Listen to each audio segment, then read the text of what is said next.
Hello दोस्तों, tricks for all students में आप सभी का एक बार फिर से स्वागत है। दोस्तों, आज की इस वीडियो में हम आपका एक चैप्टर है तुलसीदास। तो आज हम आपके इस चैप्टर को काफ़ी डिटेल में कवर करेंगे। प्लीज़ वीडियो को पूरा देखना ताकि सारी बातें आप समझ सकें। उम्मीद करता हूँ आप वीडियो पूरा देखेंगे। तो चलिए दोस्तों, बिना देरी किए अपने टॉपिक को शुरू करते हैं।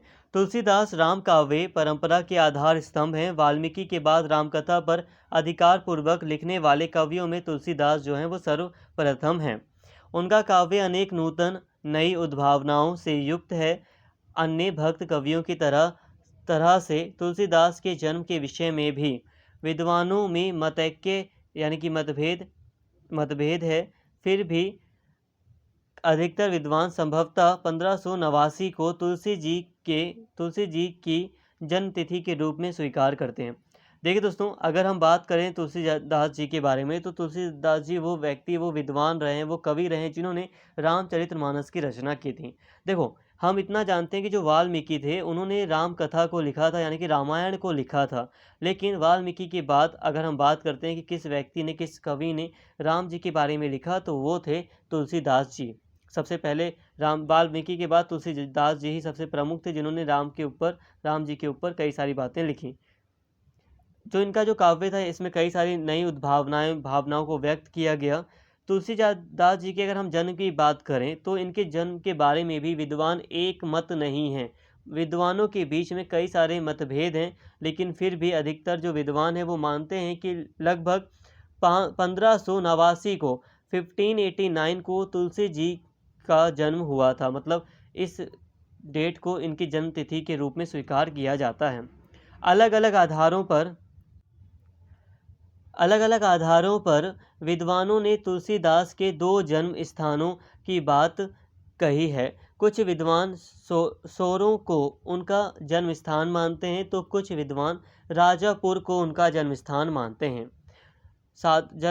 मानते हैं। उनकी रचनाओं के आधार पर यह कहा जा सकता है कि उनका जन्म ब्राह्मण परिवार में हुआ था। उनकी माता का नाम फुसली था। देखिए दोस्तों, विद्वानों के बीच अभी भी इस बात पर भी एकता नहीं है, एक मत नहीं है कि इनका जन्म किस स्थान पर हुआ था। कुछ लोग मानते हैं इस स्थान को, कुछ लोग मानते हैं कि इस स्थान पर तुलसीदास जी का जन्म हुआ था। लेकिन इनकी रचनाओं से हमें इतना ज़रूर पता चलता है कि ये ब्राह्मण परिवार से संबंधित थे। इनकी माता का नाम हुलसी था और उन्हें बचपन में बोला राम बोला नाम दिया गया था तुलसीदास जी को। मूल नक्षत्र में जन्म के कारण इनके माता पिता ने इन्हें जन्म लेते ही त्याग दिया। अब ऐसा माना गया है कि इन्होंने बेकार नक्षत्र में, बेकार समय में जन्म लिया था, जिस कारण से इनके माता पिता ने इनको जन्म के बाद ही त्याग दिया था। तुलसीदास ने अपने जीवन में अनेक ग्रंथों की रचना की अलग अलग विद्वान इनकी अलग अलग संख्या बताते हैं। डॉक्टर माता प्रसाद गुप्त इनकी संख्या 13 तक मानते हैं, पर इतना अवश्य है कि उनके प्रामाणिक ग्रंथों की संख्या 12 रही है। इन 12 ग्रंथों में रामचरितमानस रचना उनकी मुख्य कीर्ति के आधार ग्रंथ है। देखो दोस्तों, कहने का मतलब है कि जो तुलसीदास जी की प्रमुख ग्रंथ रहे हैं, उसमें रामचरितमानस का स्थान सबसे ऊपर है। इनका जो मुख्य ग्रंथ है वो रामचरितमानस है, और रामचरितमानस को आधार लेते हुए दूसरे ग्रंथ लिखे गए हैं।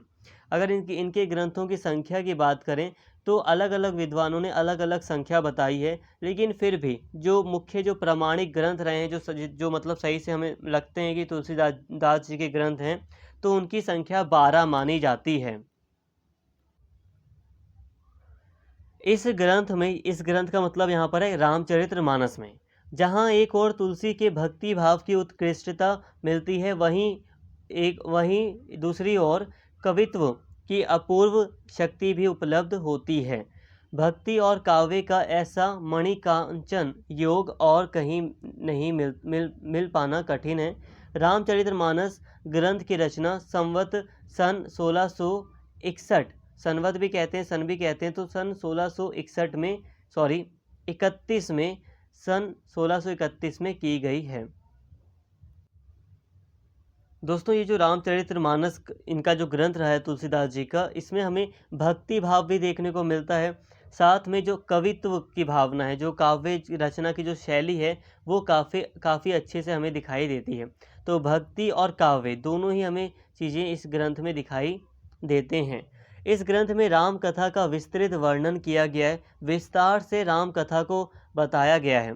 वाल्मीकि ने जहाँ नर जो पुरुष थे राम की कथा कही है, वहीं तुलसीदास ने अपने ग्रंथ में राम कथा को 7 खंडों में विभाजित कर प्रस्तुत किया है। बाल कांड, अयोध्या कांड, अरण्य कांड, किष्किंधा कांड, सुंदर कांड, लंका कांड, उत्तर कांड। अब देखिए दोस्तों, ये जो तुलसीदास जी हैं, देखो वाल्मीकि ने डायरेक्टली एक रामायण ग्रंथ लिखा जिसमें उन्होंने राम की एक पूरी कथा लिखी है, लेकिन इन्होंने तुलसीदास जी ने उसी राम कथा को 7 खंडों में बांटकर इन्होंने अलग से लिखा है। देखिए दोस्तों, आप कंफ्यूज हो रहे होंगे कि वाल्मीकि ने भी रामायण को लिखा, तुलसीदास जी ने रामचरितमानस को लिखा, अंतर क्या है? देखो अंतर यह है कि तुलसीदास जी ने राम कथा लिखी है और वाल्मीकि ने राम कथा लिखी है और तुलसीदास ने भी राम कथा लिखी है। वाल्मीकि ने पूरी यहाँ पर रामायण लिखी है और उसी रामायण को तुलसीदास जी ने थोड़ा अलग तरीके से, कहानी में बदलाव नहीं किया, थोड़ा अलग ढंग से, थोड़ा सरल भाषा में लिखा है, बस इतना काम किया इन्होंने। ठीक है, ये काम काफ़ी इंपॉर्टेंट है, अभी हम आगे समझेंगे, लेकिन तुलसीदास ने मुख्य रूप से ये काम किया कि इन्होंने काफ़ी सरल भाषा को व्यक्त करते हुए एक समझाने के ढंग से इन्होंने रामचरितमानस की रचना की, जिसमें राम कथा का विस्तृत वर्णन किया है और उसको कई पार्ट में डिवाइड किया है। कितने पार्ट में? 7 खंडों में, यानी कि 7 भाग में डिवाइड कर दिया है इन्होंने अपने रामचरितमानस को। बालकांड, राम जी का जो बचपन का जो काल था उसको बालकांड, अयोध्या का कांड, फिर ऐसे ऐसे इन्होंने 7 कांड में 7 काल में इन्होंने बांटा है। रामचरितमानस एक अत्यंत प्रौढ़ यानी कि परिपक्व रचना है, काफ़ी पूरी तरह एक परिपक्व रचना है। यह संपूर्ण हिंदी साहित्य में इस रचना के समान और कोई रचना नहीं है। रामचरितमानस भारतीय संस्कृति का एक ऐसा गौरवपूर्ण ग्रंथ है कि जब तक हमारी संस्कृति रहेगी तब तक यह ग्रंथ हमारा पथ प्रदर्शक करता रहेगा। देखो दोस्तों, कहने का मतलब है रामचरितमानस ने जो ये जो रचना है इसका महत्व बहुत ज़्यादा है। ये इसका महत्व भी आप आगे भी समझेंगे, लेकिन फिर भी ये जो कहानी है, ये जो राम कथा है, ये सदा ही भारतीय समाज में शामिल रहेगी, क्योंकि हम जानते हैं कि जो पुरुष की बात की गई, जो पुरुषोत्तम राम की जो बात की गई है, जो धैर्यवान व्यक्ति हैं, जो इतने मतलब सूझबूझ से काम लेने वाले जो व्यक्ति, इतना धैर्य है उनके अंदर, एक सच्चाई की जो बात की गई है, तो ये भारतीय संस्कृति में सदा बनी रहेगी। ये जो ग्रंथ है वो सदा भारतीय लोगों का पथ प्रदर्शन करता रहेगा, आगे का रास्ता दिखाता रहेगा। इस तरह से रामचरितमानस ग्रंथ भारतीय और जातीय जीवन को चित्रित करने वाली रचना के रूप में सामने आई है। यह मानवता के उच्च आदर्शों की सुंदर कल्पना है। जो मानव के जो उच्च आदर्श होते हैं, सच्चाई जैसे आदर्श, तो उसके ये सुंदर परिकल्पना है, ये कल्पना देता है, हमें बताता है मानव के ऊंचे आदर्शों के बारे में। मध्यकाल में जब समाज निराशा में डूब चुका था, उस समय यह रचना भारतीय समाज में नई चेतना पैदा करने का आधार बनी। तो इसका महत्व समझिए, मध्यकाल तक आते आते जो पूरा समाज जो पूरा निराशा में डूब चुका था, रामचरितमानस के उजागर के फलस्वरूप एक नई चेतना समाज में आई। तुलसीदास जी की महत्ता इस बात में है कि उन्होंने रामकथा के सरस प्रसंगों की उद्भावना की। अब तुलसीदास जी का आप महत्व इस बात से समझ सकते हो कि जो ये राम कथा थी, ये जो रामायण थी, इसको सरल भाषा में, या इसके जो प्रसंग थे, इसको आसानी से उजागर किया तुलसीदास जी ने। इसके जो वाक्य थे, काव्य थे, इसको आसानी से तुलसीदास जी ने लोगों के सामने उजागर किया। तुलसीदास जी की कविता का मूल वर्ण्य विषय राम कथा का गायन है। देखो दोस्तों, अगर हम तुलसीदास जी की कविता देखें तो मुख्य रूप से इन्होंने राम कथा का गायन ही किया है। राम कथा पर लिखने वाले कवियों में तुलसी जी का स्थान जो है वो सर्वोपरि है, सबसे ऊंचा है। राम की कथा को घर घर तक पहुंचाने में इनका योगदान महत्वपूर्ण है। अगर तुलसीदास जी का रामचरितमानस ग्रंथ ना होता तो शायद राम कथा घर घर तक नहीं पहुंचती। तुलसी की कविता में भक्ति और कवित्व जो काव्य रचना है उसका एक ऐसा संयोग, एक ऐसा मिलन देखने को मिलता है जो अन्यत्र दुर्लभ प्रतीत होता है। भक्ति में मतलब संगीत भी शामिल है, भक्ति की आराधना जैसी चीज़ें भी शामिल है और काव्य रचना है। तो इसका एक ऐसा मिलन देखने को मिलता है जो अन्य कहीं हमें बहुत ही दुर्लभ तरीके मतलब बहुत ही रेयर केस में देखने को मिलता है। तो यहाँ पर आप तुलसीदास जी के महत्व को समझ सकते हैं कि इन्होंने रामचरितमानस के माध्यम से राम कथा को घर घर तक पहुँचाया। तुलसीदास तुलसीदास ने राम की प्रीति को भक्ति कहा। तुलसीदास ने भगवान राम से प्रीति की। उनकी भक्ति भगवान राम के सगुण और निर्गुण रूप के प्रति है। वे उनके सगुण और निर्गुण दोनों रूपों को स्वीकार करते हुए कहते हैं, अगुण सगुण दो ही ब्रह्म स्वरूपा। तुलसीदास की कृतियों में हमें अवधी और ब्रज भाषा का प्रयोग मिलता है। जहाँ रामचरितमानस की भाषा अवधी है, वहीं विनय पत्रिका, गीतावली, कवितावली आदि भाषा ब्रज में है। देखिए दोस्तों, जो तुलसीदास जी हैं उन्होंने राम के प्रति प्रेम को ही भक्ति कहा। प्रीति का मतलब होता है प्रेम। तो राम के प्रति प्रेम भावना रखना यही भक्ति है। तुलसीदास जी ने यही कहा। तुलसीदास ने भगवान राम से प्रेम किया। प्रीति की मतलब प्रेम किया।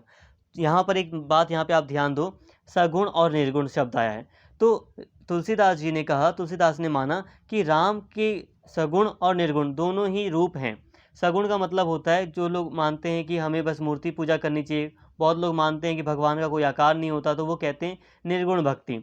सगुण भक्ति में मूर्ति पूजा होती है और निर्गुण भक्ति में बिना किसी अवतार के, बिना किसी आकार के भगवान की पूजा की जाती है। ठीक है, इसमें मूर्ति नहीं होती।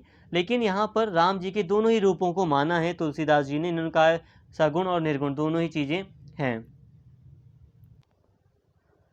इसके साथ ही अगर हम तुलसी जी की मतलब रचनाओं की अगर हम भाषा की बात करें, तो तुलसी जी ने जो भी रचनाएं लिखी हैं, तो उसमें उनकी जो मुख्य भाषा है वो अवधी और ब्रज भाषा रही है। तो दोस्तों, यहाँ तक हमारा जो आपका चैप्टर था तुलसीदास जी का वो खत्म होता है। यहाँ पर जितनी भी कीवर्ड्स वगैरह आप उन्हें याद कर सकते हैं। जो चीज़ें आपको ज़्यादा अच्छे से समझ आ रही हैं आप उन्हें याद कर सकते हैं। कुछ डिफ़िकल्ट वर्ड है तो उसे आप स्किप भी कर सकते हो। देखो दोस्तों, यहाँ पर तक उम्मीद करता हूँ आपको सारी चीज़ें समझ में आ गई होंगी। अगर आपको कुछ भी कन्फ्यूज़न लगती है तो यही कहूँगा, एक बार वीडियो को एक बार दोबारा देख लेना, सारी चीज़ें आपको आसानी से क्लियर हो जाएंगी। उम्मीद करता हूँ सारी चीज़ें आपको समझ में आ गई हैं। अगर आपको वीडियो पसंद आई हो तो प्लीज़ चैनल को सब्सक्राइब कर लें और इस वीडियो को ज़्यादा से ज़्यादा शेयर करें और लाइक करें। Thank you.